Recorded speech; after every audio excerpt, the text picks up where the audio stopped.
পবিত্র ঈদ উল ফিতর আল্লাহ মুসলমানদের কবুল করেন, মুসলমানদের কবুল করেন, গাজাবাসীদের কবুল করেন, ফিলিস্তিনের মুসলমানদেরকে কবুল করেন, ইসরায়েলকে আল্লাহ ধ্বংস করে দিন। আল্লাহু আকবার। আল্লাহ কবুল করে বলেন আমিন। আলহামদুলিল্লাহ। এমন একটা সময় আছে তাবুকের যুদ্ধের সময় পয়গম্বর আরবি রুমাল বিছাইয়া দিয়েছেন, কে কেমন পারো আমার কাছে এই জায়গাটায় তোমরা হাতিয়া দাও, যুদ্ধের ময়দানের জন্য প্রস্তুতি নিতে হবে। সাহাবাদেরকে নিয়ে বিদায় নিয়ে চলে গেলেন তাবুকের যুদ্ধের ময়দানে। তৎকালীন মদিনা নগরীর ভিতরে হযরত আবু সাঈদ ইবনে আব্দুর রহমানকে সাথে নিয়ে গেলেন, সালাবাতুল আনসারীকে এই জায়গার জিম্মাদার বানাই দিয়ে গেলেন মদিনায়। আমরা যুদ্ধের ময়দান থেকে আসার আজ পর্যন্ত আপনি এই জায়গার জিম্মাদারি করবেন, ঠিক আছে? চলে গেছেন যুদ্ধের ময়দানে। সালাবাতুল আনসারী একা একা থাকা একটা সুযোগ নিয়ে নিলেন, খুব খেয়াল করবেন, একটা সুযোগ নিয়ে নিয়েছেন। বলতেছে এখন তো একা, বন্ধুর বাড়ি থেকেছে, বন্ধুর বাড়িতে যা দেখতেছে বন্ধু তো জিহাদের ময়দানে চলে গেছে। বন্ধুর বাড়ি যাওয়াতে সালাম দিয়ে ডাক দিতেছেন, বাড়ির ভিতরে কি কেউ আসেননি? বন্ধুর বিবি বের হয়ে আছে, কিতাবের মনে আসতেছে বিবি বের হয়ে সালামের জবাব দেওয়ার সাথে সাথে বিবির হাত চেপে ধরছে। এটা কি তার বিবি? কথা বলেন, এটা তো তার বিবি নাই, তার বন্ধুর বিবি। হাতটা চেপে ধরছে ভিতর থেকে, বাহির থেকে হাত চেপে ধরছে বন্ধুর বিবি ভিতরে, সে হলো বাহিরে। আব্দুর রহমানের স্ত্রী রাজ্যে বলে, সাহাবা আমরা তো আপনার কাছে আমানত, পয়গম্বর আপনার কাছে আমানত হয়ে গেছেন, আপনি হলেন তার জিম্মাদার, আপনি কেন আমানতের খেয়ানত করেন? ও সাহাবা আমি আল্লাহকে ভয় পাই, আপনিও আল্লাহকে ভয় পান, আপনি আল্লাহকে ভয় করেন, খবরদার আপনি এই ধরনের অন্যায় করেন না, আল্লাহকে ভয় করেন। এটা কিন্তু আমানতের খেয়ানত, আল্লাহর কাছে আপনাকে জবাব দিতে হবে। আপনার বন্ধু আমাকে আপনার কাছে আমানত রেখে গেছেন, সাথে সাথে হাতটা ছাড়িয়ে দিচ্ছে। সুবহানাল্লাহ। বাইরে চলে আসছেন যুদ্ধের ময়দান থেকে, নবীর ফেরার টাইম হয়ে গেল। সাহাবা চিন্তা করতেছে আমার বন্ধুরা যদি ফেরত আসে, আসার পরে যদি এই ঘটনাটা শুনে, তাহলে আমি সাহাবাকে তো তারা ছাড়বে না, আমাকে তো তারা হত্যা করে ফেলবে। এই অন্যায়ের ভয়ে, এই পাপের ভয়ে, এই জান বাঁচানোর ভয়ে জঙ্গলের ভিতরে চলে গেল। জঙ্গলের ভিতরে আল্লাহর কাছে কান্নাকাটি করে, আল্লাহ তুমি আমাকে ক্ষমা করে দাও।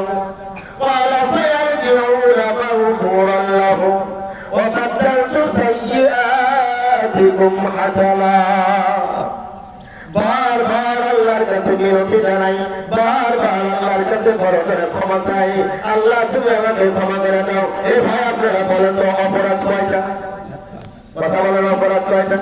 জীবনের কোনো অপরাধ করে নাই, অপরাধ শুধুমাত্র একটা করেছে। এই একটা অপরাধের কারণে বাড়ি ছেড়েছে, ঘর ছেড়েছে, জায়গা ছেড়েছে, মদিনা নগরী ছেড়ে জঙ্গলের মধ্যে চলে গেছে। সাহাবে আব্দুর রহমান, সাঈদ ইবনে আব্দুর রহমান বাড়িতে আসছে। আসার পরে রাতের বেলায় বিবি সাথে স্বামী গো, আপনি জানেন না আপনার বন্ধুকে রেখে গেছেন, আপনার বন্ধু এই ধরনের কাজ করেছে। ভাই কি বলো, বন্ধু এমনই বন্ধু জানেননি, বন্ধুর জন্য বন্ধু জীবনও দিতে পারে। এই রকমের বন্ধু, বন্ধু বলতেছে আমি রাতের বেলা ঘুমাবো না, আমার বন্ধু এখন কোথায়? ভাই সেই দিনের পর থেকে আপনার বন্ধু আর কোনো খবর নেই। বন্ধুকে খোঁজাখুঁজি করলো, কোথাও পেল না বন্ধুরে।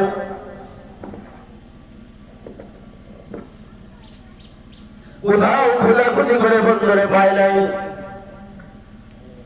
সাহাবে সাঈদ ইবনে আব্দুর রহমান জঙ্গলের ভিতর দিয়ে যাইতেছেন। রাখালদেরকে জিজ্ঞাসা করেন, রাখাল এখানে কি কোনো মানুষ দেখেছেন? এখানে কি কোনো মানুষ দেখেছেন? রাখাল ডাক দেয়া বলে, নবী মানুষকে দেখলাম, মনে হলো সে জাহান্নামের একজন আসামি, জাহান্নামের একজন আসামি। কই কিভাবে বুঝলা জাহান্নামের আসামি? আপনি এই জায়গাটায় আমাদের সাথে থাকেন, এখন রাত হয়ে গেছে, দিনের বেলা যখন হবে, দিনের বেলা যখন হবে তখন চলে আসবে এই জায়গায়। রাতের বেলায় এই জায়গায় আপনি অবস্থান করেন, কিছুক্ষণ পরে এই মানুষ এই জায়গায় চলে আসবে। আসছে, আসার পরে পাহাড়ের সেপারের ভিতরে দাঁড়াইছে, নামাজের ভিতরে দাঁড়াইয়া আল্লাহর কাছে কান্নাকাটি করে, আল্লাহ আর কয়েকদিন পরে আসতেছে ঈদ, আপনি কি আমারে ক্ষমা করেছেন? আল্লাহর কাছে কান্নাকাটি করতেছে, আল্লাহ আমি তো জাহান্নামের আসামি, আমি তো জাহান্নামের আসামি, আমি অন্যায় করেছি, আল্লাহ তুমি আমাকে ক্ষমা করে দাও। এই বলে কান্নাকাটি করতেছে। সাহাবী আব্দুর রহমান বন্ধুর কাছে বলতেছে, বন্ধু আমি আপনাকে ক্ষমা করে দিছি, চলেন যাই, তাড়াতাড়ি মহল্লার মধ্যে চলে যাই।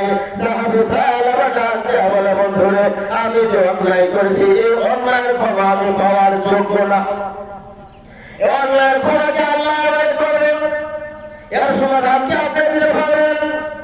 কোন সমাধান নেওয়ার জন্য চলেন পয়গম্বরের দরবারে যাই। ভাই পয়গম্বরের দরবারে চলে যায়, তাহলে বরজান চলে যাবে। তাহলে কোথায় যাবেন? সাহাবী হযরত সাঈদ ইবনে আব্দুর রহমান বন্ধুরে ডাকতে বলে, বন্ধু চলেন যাই খলিফাতুল মুসলিমিন হযরত ওমর রাদিয়াল্লাহু তাআলা আনহুর খেদমতে যায়। ওমরের খেদমতে হাজির।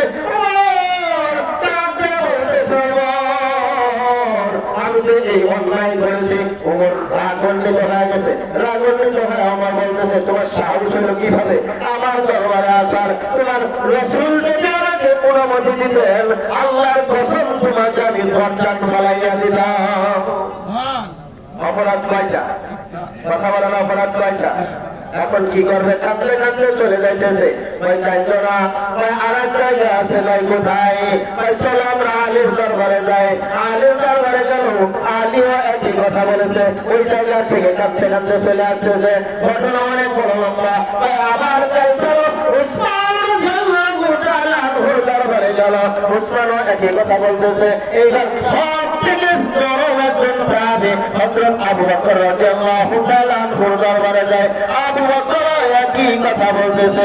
কাঁদতে কাঁদতে বন্ধুর কাছ থেকে আবার জঙ্গলের মধ্যে চলে গেল। সাঈদ ইবনে আব্দুর রহমান নবীর খেদমতে হাজির। নবী গো, আমার বন্ধুকে এমন অন্যায় করেছে, একটা অপরাধ করেছে, আমি তাকে ক্ষমা করে দিছি। সুবহানাল্লাহ বলেন। আমি তার অন্যায় ক্ষমা করে দিছি। নবীর কাছে যাওয়ার সাথে সাথে আল্লাহ রাব্বুল আলামিন পয়গম্বর আরবি সিজদার মধ্যে আছেন। সিজদার মধ্যে থাকতে থাকতে আল্লাহর রাসূলের কাছে আল্লাহ তাআলা কুরআনুল কারীম নাযিল করে দিয়েছেন। সুবহানাল্লাহ বলেন। কোরআনের আয়াত নাযিল হয়ে যায়। ও পয়গম্বর, আপনার কাছে আমি জানতে চাই হেদায়েতের মালিক কে? আল্লাহ। কথা বলেন। ইন্নাকা লা তাহদি মান আহবাবতা ওয়ালাকিন্নাল্লাহ ইয়াহদি মান ইয়াশা। হেদায়েতের মালিক কে? আল্লাহ। হেদায়েতের মালিক আমি আল্লাহ। ক্ষমা করার মালিক কে? ওয়ালা ফায়ারজিউনা ওয়ালা ফায়ারজিউনা ওয়ালা ফায়ারজিউনা মাগফুরাল্লাহু। সুবহানাল্লাহ।